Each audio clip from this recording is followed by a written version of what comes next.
આજે રાજકોટ ગાંધીનગરની ઓલ્વો બસ 4 ચાલુ હતી, પણ એનો સમય સવાર અને સાંજનો હતો, બપોરનો સમય નહોતો.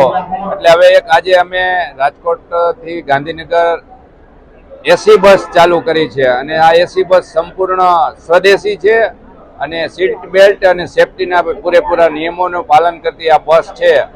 અને આ બસ પ્રાઇવેટ બસના ભાડાના પ્રમાણમાં ઘણું સસ્તું વ્યાજબી પણ ભાડું છે. ત્યારે અમારી માંગણી સ્વીકારી અને ગુજરાતના મુખ્યમંત્રી શ્રી ભૂપેન્દ્રભાઈ પટેલ અને ડેપ્યુટી મુખ્યમંત્રી શ્રી હર્ષભાઈ સંઘવીનો અમે અભિનંદન આપીએ છીએ અને આભાર પણ વ્યક્ત કરીએ છીએ કે અમને આ બસની સુવિધા આપવા માટે, મંજૂરી આપવા માટે અમને આજે જે પ્રસ્થાન કરી. અને મારી સાથે આપણા રાજકોટના ધારાસભ્ય દર્શિતાબેન પણ છે.